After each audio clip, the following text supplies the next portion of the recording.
마음이 모든 업 짓는 행위의 주인이라는 말은 예로부터 전해져 왔습니다. 겉으로 보이는 의식적 수행도 물론 소중하지만 정작 내면이 변하지 않으면 진정한 깨달음에 이르기 어렵다는 가르침이 있지요. 옛날 어떤 신심 깊은 수행자가 매일 주문을 외우며 경전을 읽었지만 깨달음을 얻지 못해 답답한 마음으로 부처님께 물었습니다. 부처님께서는 직접적인 답을 주시기보다 한 어리석은 어부 이야기를 들려주셨다고 합니다. 어부는 강가에서 오랫동안 고기를 잡으며 생계를 이어왔습니다. 젊었을 때부터 아버지를 따라 배운 기술이라 다른 방법으로는 먹고 살 자신이 없었지요. 그런데 나이가 들수록 물고기를 잡는 일이 나쁜 업을 쌓는 것은 아닐까 하는 불안이 커졌고, 그래서 매일 남무아미타불을 외워 죄업을 덜어보려 했습니다.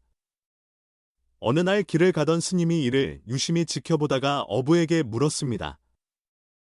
왜 고기를 잡으면서 동시에 부처님 이름을 부르시는지요? 어부는 한숨을 내쉬며 답했습니다.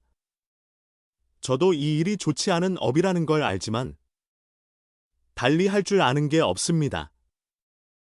그래도 주문을 외우면 죄가 조금이라도 사라질까 해서 매일 하고 있습니다. 스님은 고개를 끄덕이더니 다시 물었습니다. 그렇게 매일 부처님 이름을 부르면서 달라진 점이 있으셨나요? 어부는 고개를 저으며 별다른 변화는 없는 것 같습니다. 여전히 물고기를 잡아야만 하고 마음은 여전히 괴롭습니다. 라고 답했습니다. 스님은 잠시 생각하다가 어부가 들고 있는 고기 잡는 그물을 가리키며 이 그물은 얼마나 자주 바꾸십니까? 라고 물었습니다. 어부는 의아해하면서도 빌년에 한 번 정도는 갈아야 합니다. 오래 쓰면 구멍이 납니다. 라고 답했지요. 그러자 스님은 매일 그물을 쓰면 닳고 찢어지듯 사람이 날마다 죄와 번뇌 속에 살면 마음도 상하지 않겠습니까? 그물이 낡으면 새로 고치면서 마음은 왜 돌보지 않으시는지요? 라고 일깨워 주었습니다. 어부는 그렇다면 어떻게 마음을 닦아야 합니까? 하고 되물었습니다. 스님은 되려 당신이 왜 그물을 쓰십니까? 라고 물었고 어부는 그물을 쓰지 않으면 물고기를 잡을 수 없으니 어쩔 수 없지요? 라고 대답했습니다. 스님은 당신의 고통은 물고기와 같고 당신의 집착은 그물을 닮았습니다. 집착의 그물로 계속 번뇌라는 물고기를 잡아들이고 있으니 어찌 자유로울 수 있겠습니까? 라고 알려주었습니다. 이 말에 어부는 커다란 깨달음을 얻었습니다. 스님은 이어 주문을 외우는 것보다 마음을 닦는 게 왜 더 중요한지 아십니까? 주문은 밖으로 드러나는 형식적인 방법일 때가 많습니다. 물론 도움이 되지만 진정한 문제의 뿌리는 마음 그 자체에 있으니 마음을 바꾸지 않으면 근본적인 해답에 닿기 어렵습니다. 라고 덧붙였습니다. 그러면서 마음을 닦는다는 것은 마치 오래된 그물을 내려놓고 그물을 관찰하며 왜 그물이 필요했는지부터 살펴보는 과정과 같습니다. 라고 말했습니다. 스님은 마음을 닦는 데에는 대략 4가지 단계가 있다고 알려주었습니다. 먼저 자기 마음을 인식해야 한다고 했습니다. 그물이 어디가 찢어졌는지 살피듯 내 안에 어떤 생각이 일어나고 사라지는지 늘 관찰하는 것이 출발점이라는 것이죠. 그러다 보면 어느 생각이 욕심에서 비롯되었는지, 어떤 감정이 분노에서 시작되는지 조금씩 분별할 수 있게 됩니다. 다음으로는 집착을 내려놓는 연습이 필요하다고 했습니다. 스님은 어부님이 그물을 놓지 못하는 이유가 생계를 위해서이듯 우리도 익숙함과 두려움 때문에 집착을 끊지 못합니다. 하지만 결국 이 집착이 번뇌를 불러올 뿐입니다. 집착을 내려놓아야만 진정한 평온을 느낄 수 있습니다. 내려놓는다는 것은 책임을 포기하라는 뜻이 아니라 불필요한 집착과 갈등을 스스로 놓아버리는 것입니다. 라고 설명했습니다. 그리고 마음을 정화하는 과정이 이어집니다. 이는 그물에 낀 온갖 때와 찌꺼기를 씻어내듯 마음속에 쌓인 부정적인 감정과 왜곡된 관념을 조금씩 청소하는 일입니다. 오랫동안 쌓여온 분노, 시기, 두려움 등이 올라올 때 그 감정에 사로잡히지 않고 흘려보내는 연습이 중요하다고 했습니다. 마지막으로 그렇게 집착을 내려놓고 마음을 정화하다 보면 마음의 본래 모습이 드러난다고 했습니다. 더 이상 눈앞에 보이는 문제에 휩쓸리지 않고 그 모든 현상 뒤에 깔린 고요함을 알아차리게 된다고 합니다.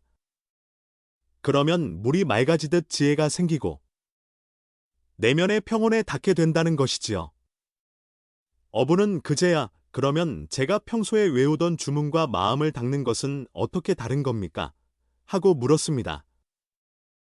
스님은 주문이 무용하다는 말이 아닙니다. 다만 주문만 중시하고 정작 내면은 바꾸지 않는다면 그물이 낡았는데 갈지 않고 계속 쓰는 것과 다를 바 없다는 의미입니다. 주문을 통해 잠시 안정을 얻을 수 있어도 집착과 번뇌의 근원이 그대로라면 진정한 해탈은 멀어집니다. 라고 설명했습니다. 이어서 스님은 마음을 닦는 구체적인 실천 방법을 더 들려주었습니다. 먼저 늘 자신의 마음을 살피는 게 중요하다고 했습니다. 바깥에서 무슨 일이 일어나더라도 내 마음 안에서 어떤 생각과 감정이 솟아나는지 알아차려야 합니다. 이렇게 끊임없이 관찰하면 망상에 이끌려 다니지 않게 됩니다. 다음으로 외부 일들에 대한 과도한 집착을 하나씩 놓아보라고 했습니다. 손에 꼭 쥐고 있던 그물을 잠시 내려놓듯 내게 익숙한 관념이나 욕심을 내려놓으면 생각보다 마음이 가벼워집니다. 그 다음에는 내면에 남아있는 오랜 때, 즉 마음속 온갖 감정 찌꺼기들을 씻어내야 한다고 했습니다. 안 좋은 기억과 감정에 매달리지 않고 서서히 내보내는 연습입니다. 마지막으로는 그렇게 맑아진 마음을 지키면서 현재 순간에 온전히 머무는 훈련이 필요하다고 했습니다. 과거와 미래에 대한 불안과 걱정에서 벗어나 지금 이 순간을 살아가는 법을 익히는 것이지요. 스님은 마음 공부에는 또 다른 변화들이 있다고도 말했습니다. 외부에서 답을 찾으려 애쓰던 습관을 내면을 바라보는 쪽으로 돌려야 하고 끝없이 뭔가를 붙잡으려는 집착은 내려놓는 쪽으로 억지로 얽매어 애쓰는 태도는 자연스러우므로 여기저기 휘둘리는 망념은 맑은 알아차림으로 바꿔야 한다고 했습니다. 이 모든 것이 진정한 수행의 길이라는 것입니다. 어부는 크게 깨달아 그럼 이제 어떻게 시작해야 합니까? 하고 다시 물었습니다. 스님은 제일 먼저 자기 마음에 어떤 생각이 올라오는지를 알아차리는 훈련부터 해보세요. 다음에는 있는 그대로 받아들이는 연습을 하시고 그 후에는 쓸데없는 집착을 놓아버리는 법을 익히십시오. 마지막으로 그 맑아진 마음에 편안히 머무는 안주의 과정까지 나아가시면 됩니다.